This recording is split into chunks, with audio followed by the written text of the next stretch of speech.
દક્ષિણ ગુજરાતમાં ચોમાસું ધીમું પડી ગયું છે। 2 જુલાઈથી હવામાન વિભાગે વરસાદની કરી આગાહી। કચ્છ, બનાસકાંઠા, સાબરકાંઠા, દાહોદ, છોટાઉદેપુરમાં પડી શકે છે વરસાદ। 2 અને 3 જુલાઈએ રાજ્યભરમાં વરસાદની આગાહી છે। સુરત, ડાંગ, તાપી, વલસાડ, નવસારીમાં વરસાદની આગાહી છે। 40થી 60 કિલોમીટરની ઝડપે પવન ફૂંકાઈ શકે તેમ છે। રાજ્યમાં ચોમાસાની સિઝનમાં વરસાદની ભારે ઘટ છે। છેલ્લા 10 વર્ષમાં સૌથી ઓછો માત્ર 1.03 ઇંચ વરસાદ નોંધાયો છે। 26 જૂન સુધી માત્ર 2.85% વરસાદ વરસ્યો હતો, જ્યારે કે ગત વર્ષે 26% વરસાદ પડી ગયો હતો। કચ્છ, દ્વારકા, પોરબંદર અને ગીર સોમનાથ હજુ પણ વરસાદ વિહોણા છે। 2 દિવસના વરસાદી વિરામ બાદ સાપુતારાના વાતાવરણમાં આવ્યો પલટો। સાપુતારામાં ફરી ધુમ્મસની ચાદર જોવા મળી।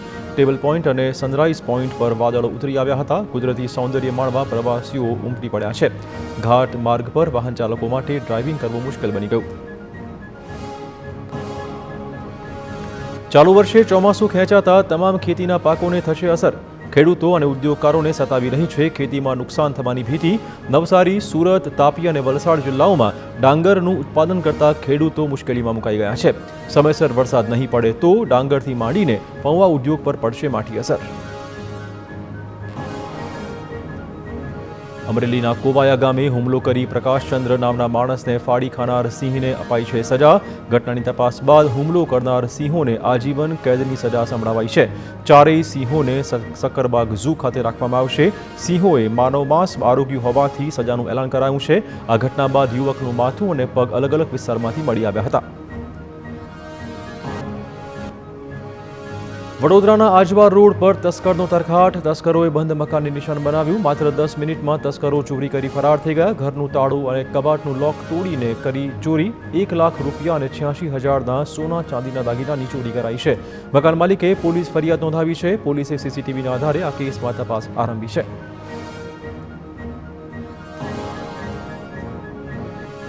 બનાસકાંઠાના પાલનપુરમાં તસ્કરનો તરખાટ જોવા મળ્યો। હરિઓમ માર્કેટમાં આવેલી 6 દુકાનના તૂટ્યા તાળા। 4 આંગડિયા પેઢી સહિત અન્ય 2 દુકાનોને તસ્કરોએ બનાવી હતી નિશાન। આંગડિયા પેઢીમાં તિજોરી તોડી ચોરી કર્યાના સીસીટીવી ફૂટેજ સામે આવ્યા છે। આ ઘટનાની જાણ પોલીસને કરાતા પોલીસે સીસીટીવી ફૂટેજ કબજે કરીને આ કેસમાં તપાસ શરૂ કરી છે। ખેડાના કપડવંજ નજીક ગેરકાયદે ફટાકડાની ફેક્ટરીમાં વિસ્ફોટની ઘટના। આ ઘટના સમયે 2 વિસ્ફોટ થયા હતા। ધારાસભ્ય, પોલીસ, ફાયર સહિતની ટીમ ઘટનાસ્થળે પહોંચી હતી। ફેક્ટરીમાં 17 લોકો કામકાજ કરતા હતા। ઘટનામાં 2 થી 3 લોકોને ગંભીર ઈજા પહોંચતા હોસ્પિટલ ખસેડાયા છે। આ પ્રચંડ બ્લાસ્ટમાં આખી ફેક્ટરી કાટમાળમાં ફેરવાઈ ગઈ। ફાયરની ટીમે ઘટનાસ્થળે પહોંચીને વધુ કામગીરી શરૂ કરી હતી। બ્લાસ્ટ બાદ ફેક્ટરીની આસપાસના ઘરોમાં ભારે નુકસાન પહોંચ્યું છે। લોકોએ કહ્યું કે બીજા ધડાકાની તીવ્રતા એટલી હતી કે અમારા ઘર ધ્રુજી ઉઠ્યા। ખેડાના કપડવંજમાં ફટાકડાની ફેક્ટરીમાં બ્લાસ્ટનો મામલો। ફેક્ટરીમાં બ્લાસ્ટ મામલે મામલતદારે નોંધાવી પોલીસ ફરિયાદ। મિતુલ પટેલ નામના શખ્સ વિરુદ્ધ પોલીસ ફરિયાદ દાખલ। જગ્યા ભાડે રાખી મિતુલ પટેલ નામનો શખ્સ ચલાવતો હતો ફેક્ટરી। કોઈ પ્રકારની મંજૂરી કે ફાયર સેફટી વગર ચાલતી હતી ફેક્ટરી। આ ફેક્ટરીમાં ફટાકડાની ડિબેટ બનાવવાનું કામ ચાલતું હતું। સુરત સ્ટેશન પરથી ડીઆરઆઈએ પકડેલા 20 કરોડના કોકેનનો કેસ। રિમાન્ડ પૂર્ણ થતાં આરોપીને જ્યુડિશિયલ કસ્ટડીમાં મોકલાયો છે। આરોપીની તપાસમાં મોટો ઘટસ્ફોટ થવાની શક્યતાઓ છે। આરોપી અન્ય દેશોમાં પણ જઈ આવ્યો હોવાનું સામે આવ્યું છે। આરોપીનું બાંગ્લાદેશ કનેક્શન ખુલી શકે તેમ છે। ડ્રગ્સ કોની પાસેથી મંગાવ્યું, કોને સપ્લાય કરવાનું હતું તેની પણ તપાસ ચાલુ કરાઈ છે। ગાંધીનગરમાં અમિત શાહની અધ્યક્ષતામાં દિશા સમિતિની બેઠક બોલાવાઈ। 35થી વધુ ઘર વીજ કનેક્શન ધરાવતા વિસ્તારો મુદ્દે ચર્ચા કરવામાં આવી। ખેડૂત ખાતેધારકોને 2 પશુધન પૂરા પાડવા આદેશ। બિનપિયત વિસ્તારોનો સર્વે કરવાનો પણ આદેશ। દીકરીઓના ડ્રોપઆઉટ રેશિયો ઘટાડવા સૂચના આપવામાં આવી છે। 3-4 ગામ દીઠ 1 ક્લસ્ટર શાળા બનાવવાની સૂચના આપવામાં આવી હતી। કેન્દ્રીય ગૃહ અને સહકારિતા પ્રધાન અમિત શાહે ગુજરાતમાં ભારત ટેક્સી સેવાનો પ્રારંભ કરાવ્યો છે। ગાંધીનગરમાં મુખ્યપ્રધાનની ઉપસ્થિતિમાં કાર્યક્રમ યોજાયો। રાજ્યભરમાંથી 4000થી વધુ સારથીઓ કાર્યક્રમમાં જોડાયા। કાર્યક્રમમાં ઉત્કૃષ્ટ પ્રદર્શન કરનાર સારથીઓનું સન્માન પણ કરાયું હતું।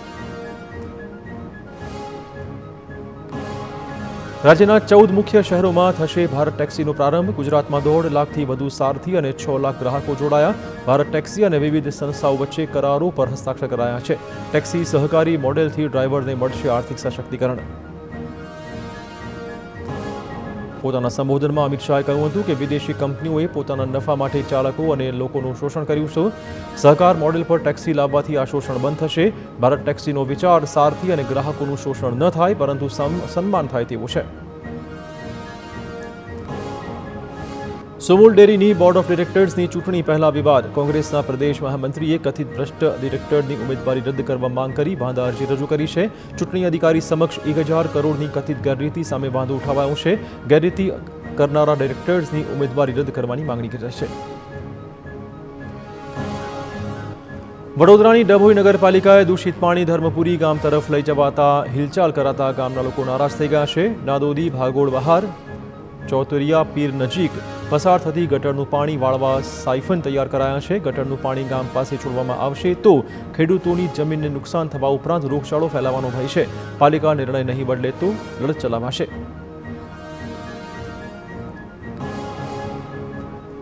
રાજકોટ જેતપુર ટોલ બૂથ વિશે પાટણના ધારાસભ્ય કિરીટ પટેલે લખ્યો છે પત્ર. હાઈવે પર ટોલ ટેક્સની ઉઘરાણી વિશે મુખ્યપ્રધાને રજૂઆત કરાઈ છે. 6 લેનનું કામ ધીમી ગતિએ ચાલતું હોવા છતાં ટોલ ટેક્સ કેમ? આ સવાલ તેમણે પૂછ્યો છે. ધારાસભ્યે રસ્તાની ખરાબ હાલત વિશે પણ પત્રમાં ઉલ્લેખ કર્યો હતો. ભાવનગર શહેરની શોભા સમાન ગંગાજળિયા તળાવની દુર્દશા થઈ ગઈ. જાળવણીના અભાવે તળાવ દૂષિત બની ગયું છે. 10 કરોડ રૂપિયાના ખર્ચે તળાવનું બ્યુટિફિકેશન કર્યા બાદ પણ પાલિકા તેની સાર સંભાળ ન રાખી શકી, જેના પગલે લોકો તળાવ કિનારે ફરવા આવવાનું ટાળી રહ્યા છે. સફાઈના નામે બજેટ વાપરવા છતાં તળાવની સ્થિતિ જેમને તેમ છે. તળાવની જાળવણીની ખામી દૂર કરવાનો સ્ટેન્ડિંગ કમિટી ચેરમેને દાવો કર્યો હતો. ભરૂચના અંકલેશ્વરની નગરપાલિકામાં લોકોને કચરો નાખતા રોકવા સિક્યુરિટી ગાર્ડ મૂકવામાં આવશે. પાલિકાએ 13 જગ્યાઓએ સીસીટીવી કેમેરા અને સિક્યુરિટી ગાર્ડ રાખવાનું નક્કી કર્યું છે. અગાઉ પણ કેમેરા લગાવાયા હોવા છતાં તે પ્રયત્ન નિષ્ફળ નીવડતા હવે સુરક્ષા કર્મચારી રાખવામાં આવશે. વિપક્ષે નવા કેમેરાના બજેટ સામે ઉઠાવ્યા હતા સવાલો.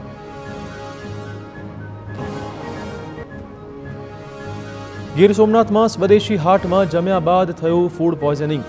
ખાણીપીણીના સ્ટોલ પર 9 અસરગ્રસ્તોને લીધું હતું ભોજન. અસરગ્રસ્તોમાં મોટાભાગના બાળકો છે. તમામને પ્રભાસ પાટણ સિવિલમાં સારવાર માટે ખસેડાયા હતા. હાલ તમામ બાળકોની હાલત સ્થિર છે.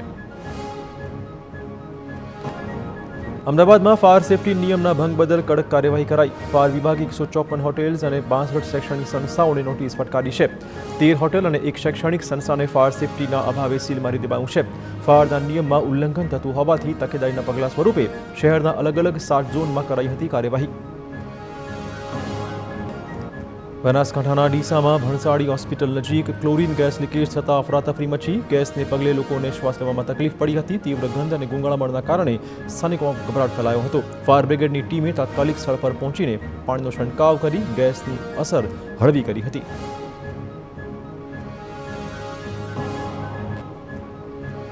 બાળકોમાં વધતા મોબાઈલ ફોનના દૂષણ વિશે આરોગ્ય મંત્રી પ્રફુલ પાનસેરિયાનું નિવેદન. સુરતમાં એક કાર્યક્રમ દરમિયાન તેમણે કહ્યું કે બાળકોને નાનપણથી મોબાઈલની લત ન લગાડવી જોઈએ. માતા પિતાને પણ મોબાઈલ ઓછો વાપરવા તેમણે અપીલ કરી હતી.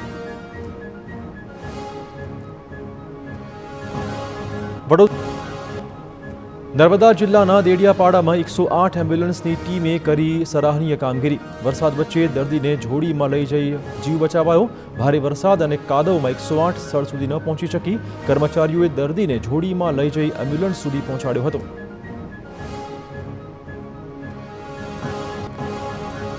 દાહોદમાં આવેલી ધી ઉન્નતિ સેવિંગ્સ એન્ડ ક્રેડિટ સોસાયટીમાં 1,33 લાખથી વધુની ઉચાપત થઈ હોવાનો આક્ષેપ છે. 2 સભાસદો, કલેક્શન ક્લાર્ક સહિત 4 લોકો સામે ફરિયાદ નોંધાઈ છે. ખોટા દસ્તાવેજો અને બોગસ બેંક સ્ટેટમેન્ટ બનાવી કૌભાંડ આચર્યું હોવાનો આરોપ છે. સભાસદોની થાપણની રકમનો અંગત ઉપયોગ કર્યો હોવાનો પણ દાવો છે. છોટાઉદેપુરમાં રેત માફિયાઓ સામે તંત્રનો સપાટો. માત્ર 24 કલાકમાં 16 ટ્રેક્ટર અને 17 ટ્રક પકડી પડાયા છે. ટ્રેક્ટર ચાલકે મામલતદાર સામે જ રેતી ખાલી કરી રસ્તા પર રેતી પાથરીને ફરાર થયો હતો ચાલક. પ્રશાસનની કડક કાર્યવાહીથી ખનીજ માફિયાઓમાં ખળભળાટ. અમદાવાદમાં ફરીવાર ગાંજા સાથે આરોપીને પકડવામાં પોલીસે સફળતા મળી છે. વાડજ વિસ્તારમાં અખબારનગર સર્કલ પાસેથી પોલીસે બાતમીના આધારે આ શખ્સને પકડી પાડ્યો, જેની પાસેથી 19 કિલોગ્રામથી વધુ ગાંજો મળી આવ્યો.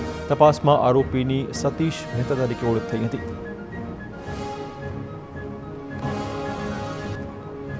સુરતના ઓલપાડમાં પોલીસને ઊંઘતી રહેવા દઈ એસએમસીએ દારૂનો ગોરખધંધો પકડી પાડ્યો છે. ડભારી ગામેથી મોટી માત્રામાં દેશી દારૂ અને દારૂ બનાવવાનો આથો મળી આવ્યો છે. 2944 લીટર દારૂ, 27,200 લીટર દારૂનો આથો કબજે કરાયો છે અને આ કેસમાં 4 આરોપીની પકડી પડાયા છે અને 8ને વોન્ટેડ જાહેર કરાયા છે. જૂનાગઢના વિસાવદરના ખાંભામાં ખેડૂતોના નામે બોગસ મંડળી બનાવાઈ હોવાનો આક્ષેપ. 100 જેટલા ખેડૂતોને જાણ બહાર મંડળીમાં સભાસદ બનાવાયા હોવાનો આરટીઆઈમાં ખુલાસો. ખેડૂતની જાણ બહાર તેમની બોગસ સહી કરી મંડળી બનાવી હોવાનો દાવો છે. બોગસ મંડળીના નામે સરકારી ખરીદી સહિતના આર્થિક લાભ લેવાયા. ભાજપના મળતિયાઓ પર આરોપો છે.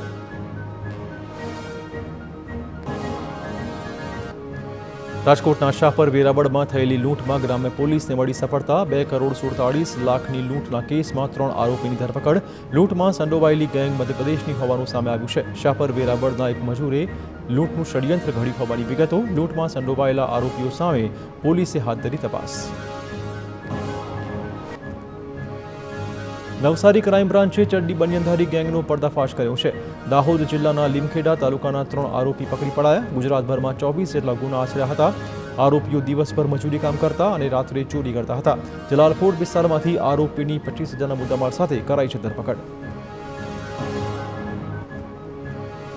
સુરેન્દ્રનગરના જોરાવરનગરમાં થઈ બકરાની ચોરી. 6 બકરા ચોરાયા હોવાની જાણ થતાં પોલીસે બલદાણા ગામ પાસેથી એક શકબંધ કાર પકડી પાડી, જેમાં 2 શખ્સોએ કારની ડેકીમાં 6 બકરાને ક્રૂરતાપૂર્વક ભરેલા હતા.